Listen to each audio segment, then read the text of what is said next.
हरे कृष्णा, जय श्री हरि।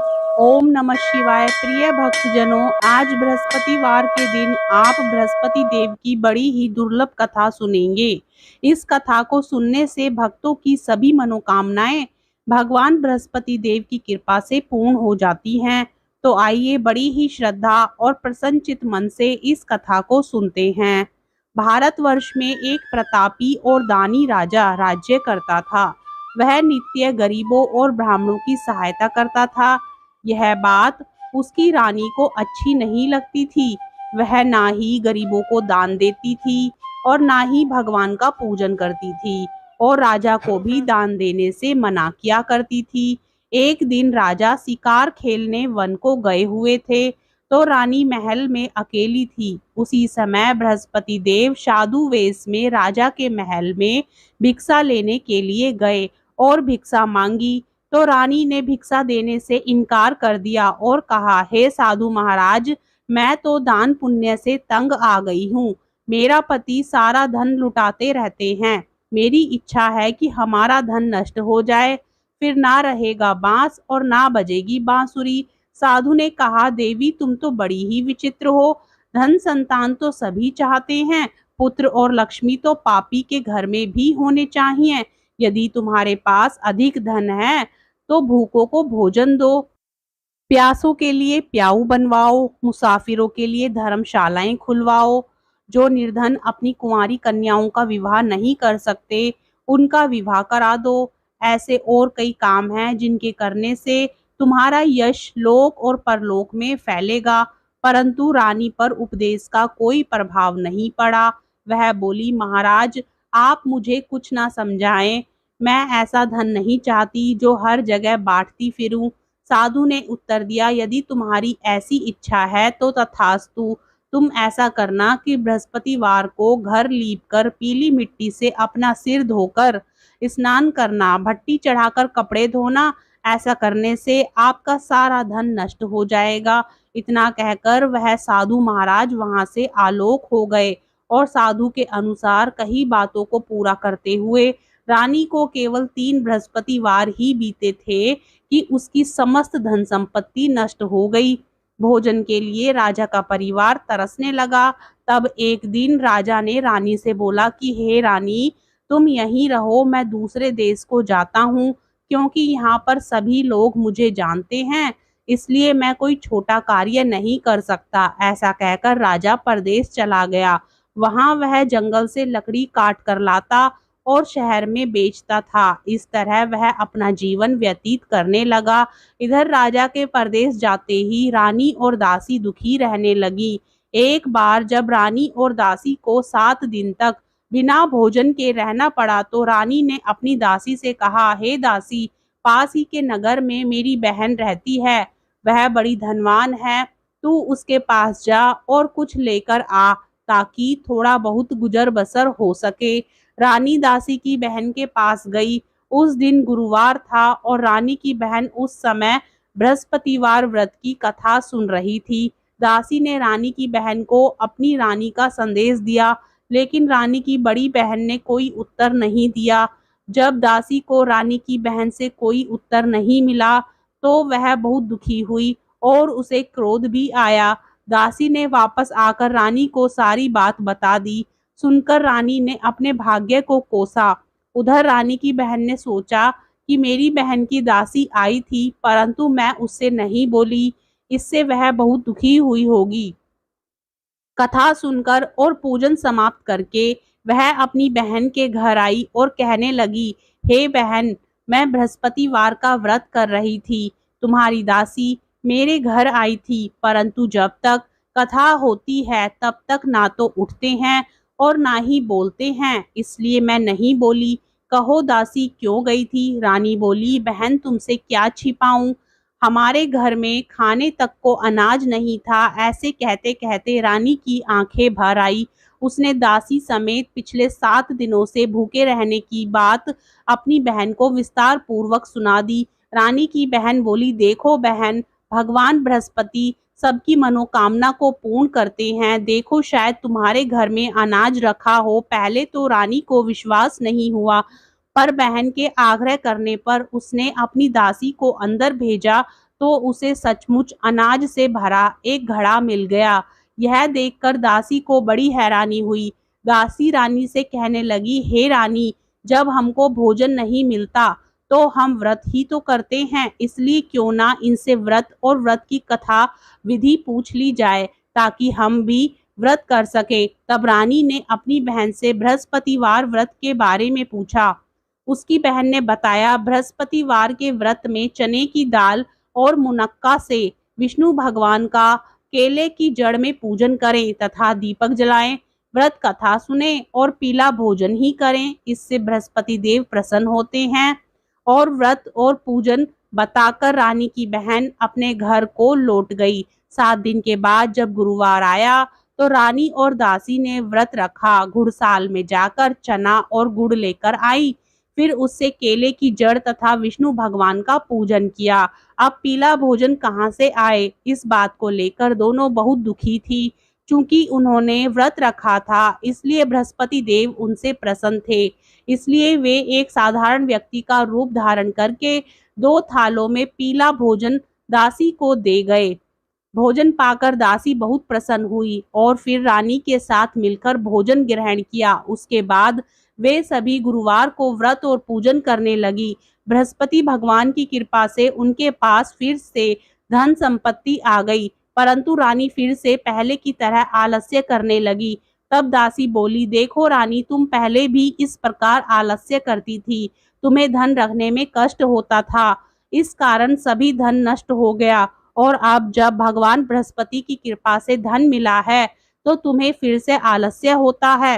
रानी को समझाते हुए दासी कहती है कि बड़ी मुसीबतों के बाद हमने यह धन पाया है, इसलिए हमें दान पुण्य करना चाहिए, भूखे मनुष्यों को भोजन कराना चाहिए और धन को शुभ कार्यों में खर्च करना चाहिए, जिससे तुम्हारे कुल का यश बढ़ेगा, स्वर्ग की प्राप्ति होगी और पितृ प्रसन्न होंगे।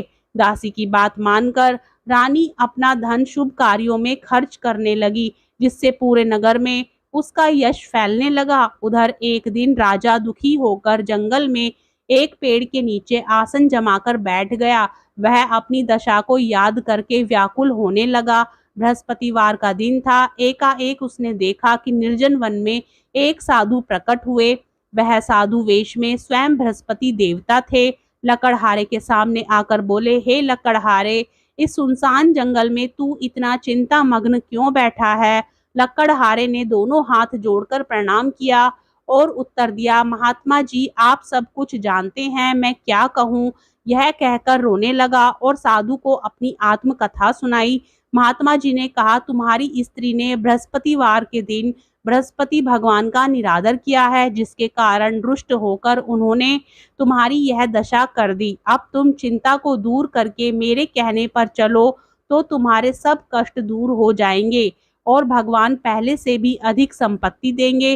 तुम बृहस्पतिवार के दिन कथा किया करो, 2 पैसे के चने मुनक्का लाकर उसका प्रसाद बनाओ और शुद्ध जल से लोटे में शक्कर मिलाकर अमृत तैयार करो। कथा के पश्चात अपने सारे परिवार और सुनने वाले प्रेमियों में अमृत व प्रसाद को बांटकर खुद भी ग्रहण करो। ऐसा करने से भगवान तुम्हारी सब मनोकामनाएं पूरी करेंगे। साधु के ऐसे वचन सुनकर लकड़हारा बोला, हे प्रभु, मुझे लकड़ी बेचकर इतना पैसा नहीं मिलता जिससे भोजन के उपरांत कुछ बचा सकूं। मैंने रात्रि में अपनी स्त्री को व्याकुल देखा है।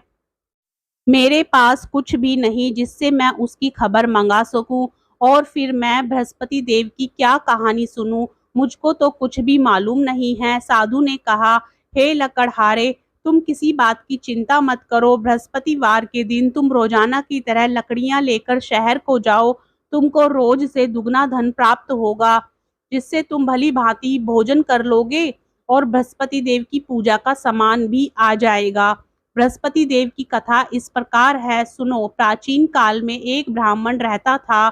वह बहुत निर्धन था, उसकी कोई संतान नहीं थी। उसकी स्त्री बहुत मलीन के साथ रहती थी।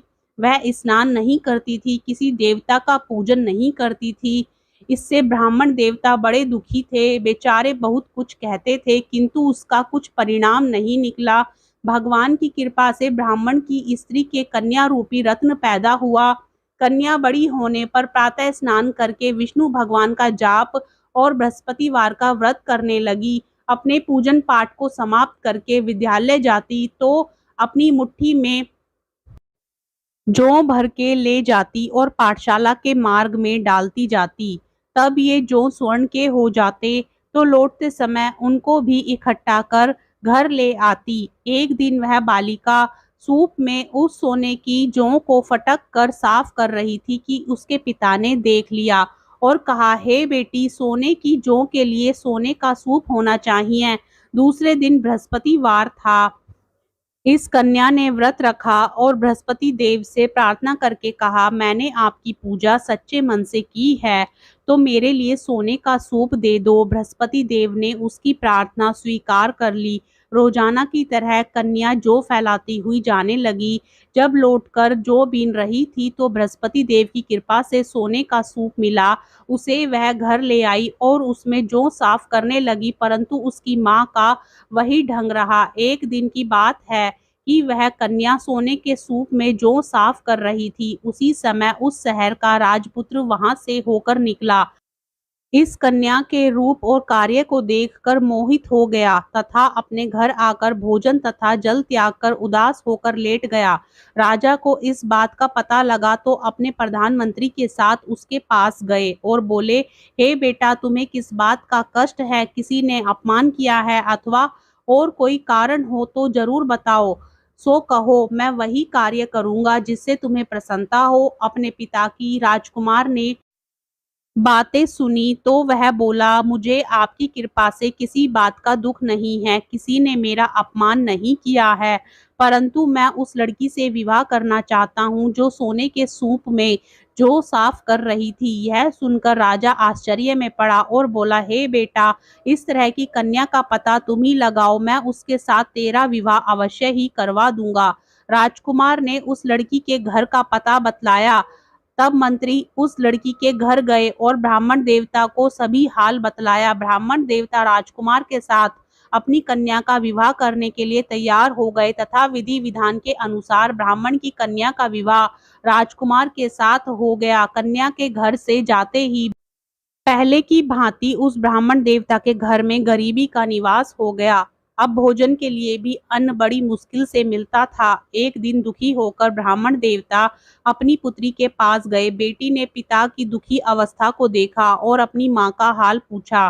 तब ब्राह्मण ने सभी हाल कहा। कन्या ने बहुत सा धन देकर अपने पिता को विदा कर दिया। इस तरह ब्राह्मण का कुछ समय सुखपूर्वक व्यतीत हुआ। कुछ दिन बाद फिर वही हाल हो गया। ब्राह्मण फिर अपनी कन्या के यहाँ गया और सारा हाल कहा तो लड़की बोली, हे पिताजी, आप माताजी को यहाँ लिवा लाओ, मैं उसे विधि बता दूंगी जिससे गरीबी दूर हो जाए। वह ब्राह्मण देवता अपनी स्त्री को साथ लेकर पहुंचे तो अपनी माँ को समझाने लगी, हे माँ, तुम प्रातःकाल प्रथम स्नान आदि करके विष्णु भगवान का पूजन करो तो सब दरिद्रता दूर हो जाएगी। परंतु उसकी माँ ने एक भी बात नहीं मानी और प्रातःकाल उठकर अपनी पुत्री के बच्चों की जूठन को खा लिया। इससे उसकी पुत्री को भी बहुत गुस्सा आया और एक रात को कोठरी से सभी सामान निकाल दिया और अपनी माँ को उसमें बंद कर दिया।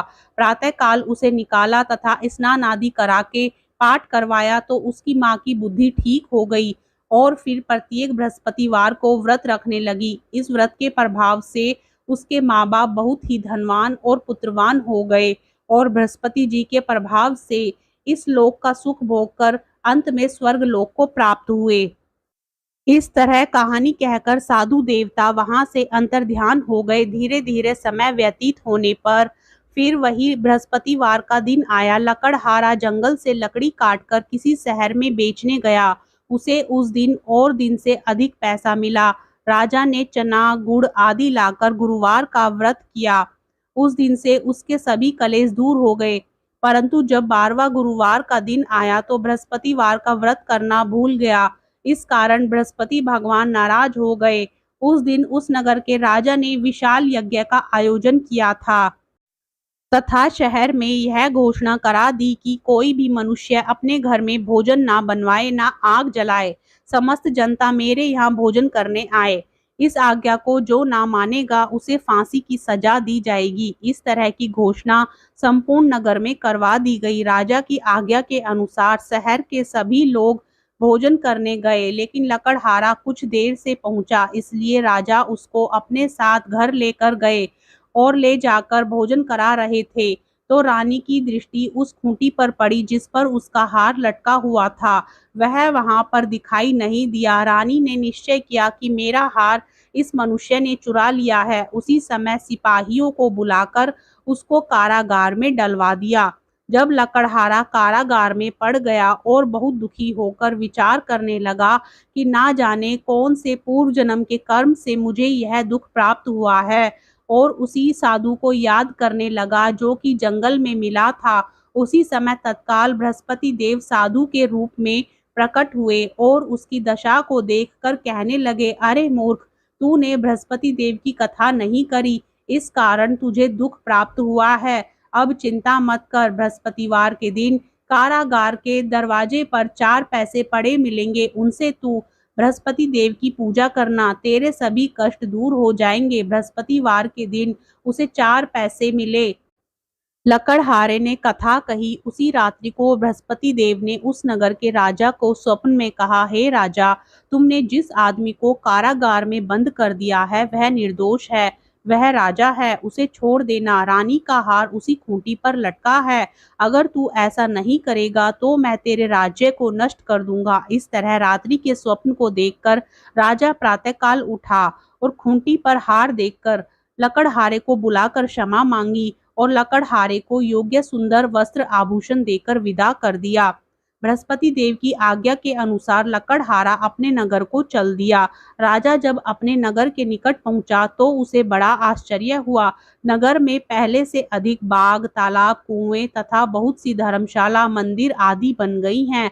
राजा ने पूछा, यह किसका बाग और धर्मशाला है? तब नगर के सब लोग कहने लगे, यह सब रानी और बांदी के हैं। तो राजा को आश्चर्य हुआ और गुस्सा भी आया। जब रानी ने यह खबर सुनी कि राजा आ रहे हैं तो उन्होंने दासी से कहा, हे दासी, देख राजा हमको कितनी बुरी हालत में छोड़कर गए थे। हमारी ऐसी हालत देखकर वह लौट ना जाए, इसलिए तू दरवाजे पर खड़ी हो जा। आज्ञा अनुसार दासी दरवाजे पर खड़ी हो गई। राजा आए तो उन्हें अपने साथ लेकर आई। तब राजा ने क्रोध करके अपनी रानी से पूछा कि यह धन तुम्हें कैसे प्राप्त हुआ है? तब उन्होंने कहा, हमें यह सब धन बृहस्पति देव के इस व्रत के प्रभाव से प्राप्त हुआ है। राजा ने निश्चय किया कि 7 रोज बाद तो सभी बृहस्पति देव का पूजन करते हैं, परंतु मैं प्रतिदिन में 3 बार कहानी और रोज व्रत किया करूंगा। अब हर समय राजा के दुपट्टे में चने की दाल बंधी रहती और दिन में 3 बार कहानी कहते। एक रोज राजा ने विचार किया कि चलो अपनी बहन के यहाँ हो आवें। इस तरह निश्चय करके राजा घोड़े पर सवार होकर अपनी बहन के यहाँ को चलने लगा। मार्ग में उसने देखा कि कुछ आदमी मुर्दे को लिए जा रहे हैं। उन्हें रोककर राजा कहने लगा, अरे भाइयों, मेरी बृहस्पति देव की कथा सुन लो। वे बोले, लो, हमारा तो आदमी मर गया है, इसको अपनी कथा की पड़ी है। परंतु कुछ आदमी बोले, अच्छा कहो, हम तुम्हारी कथा भी सुनेंगे। राजा ने दाल निकाली और जब कथा आधी हुई थी कि मुर्दा हिलने लग गया, और जब कथा समाप्त हो गई तो राम राम करके मनुष्य उठकर खड़ा हो गया। आगे मार्ग में उसे किसान खेत में हल चलाता मिला, तो राजा ने उसे देखकर बोला, अरे भैया, तुम मेरी बृहस्पतिवार की कथा सुन लो। किसान बोला, जब तक मैं तेरी कथा सुनूंगा तब तक 4 हरैया जोत लूंगा। जा अपनी कथा किसी और को सुनाना। इस तरह राजा आगे चलने लगा। राजा के हटते ही बैल पछाड़ खाकर गिर गए तथा किसान के पेट में बड़ी जोर का दर्द होने लगा। उस समय उसकी माँ रोटी लेकर आई। उसने जब यह देखा तो अपने पुत्र से सब हाल पूछा और बेटे ने सभी हाल कह दिया। तो बुढ़िया दौड़ी दौड़ी उस घुड़सवार के पास गई और उससे बोली कि मैं तेरी कथा सुनूंगी, तू अपनी कथा मेरे खेत पर चलकर ही कहना। राजा ने बुढ़िया के खेत पर जाकर कथा कही, जिसके सुनते ही वह बैल उठ खड़े हुए तथा किसान के पेट का दर्द भी बंद हो गया। राजा अपनी बहन के घर पहुंचा। बहन ने भाई की खूब मेहमानी की। दूसरे रोज प्रातःकाल राजा जागा तो वह देखने लगा कि सब लोग भोजन कर रहे हैं। राजा ने अपनी बहन से कहा, ऐसा कोई मनुष्य है जिसने भोजन नहीं किया हो? मेरी बृहस्पतिवार की कथा सुन ले। बहन बोली, हे भैया, यह देश ऐसा ही है कि पहले यहाँ लोग भोजन करते हैं, बाद में अन्य काम करते हैं। अगर कोई पड़ोस में हो तो देख आऊं। वह ऐसा कहकर देखने चली गई, परंतु उसे कोई ऐसा व्यक्ति नहीं मिला जिसने भोजन ना किया हो। अतः वह एक कुम्हार के घर गई जिसका लड़का बीमार था। उसे मालूम हुआ कि उनके यहाँ 3 रोज से किसी ने भोजन नहीं किया है। रानी ने अपने भाई की कथा सुनने के लिए कुम्हार से कहा। वह तैयार हो गया। राजा ने जाकर बृहस्पतिवार की कथा कही, जिसको सुनकर उसका लड़का ठीक हो गया। अब तो राजा की प्रशंसा होने लगी। एक रोज राजा ने अपनी बहन से कहा कि हे बहन, हम अपने घर को जाएंगे, तुम भी तैयार हो जाओ। राजा की बहन ने अपनी सास से कहा। सास ने कहा, हाँ चली जा, परंतु अपने लड़कों को मत ले जाना, क्योंकि तेरे भाई की कोई औलाद नहीं है। बहन ने अपने भैया से कहा, हे भैया, मैं तो चलूंगी, पर कोई बालक नहीं जाएगा। राजा बोला, जब कोई बालक नहीं चलेगा तब तुम ही क्या करोगी? बड़े दुखी मन से राजा अपने नगर को लौट आया। राजा ने अपनी रानी से कहा, हम निर्वंशी हैं, हमारा मुंह देखने का धर्म नहीं है और कुछ भोजन आदि नहीं किया। रानी बोली, हे प्रभु, बृहस्पति देव ने हमें सब कुछ दिया है, वह हमें औलाद अवश्य देंगे। उसी रात को बृहस्पति देव ने राजा से स्वप्न में कहा, हे राजा, उठ, सभी सोच त्याग दे, तेरी रानी गर्भ से है। राजा की यह बात सुनकर बड़ी खुशी हुई। 9वें महीने में उसके गर्भ से एक सुंदर पुत्र पैदा हुआ। तब राजा बोला, हे रानी, स्त्री बिना भोजन के रह सकती है, पर बिना कहे नहीं रह सकती।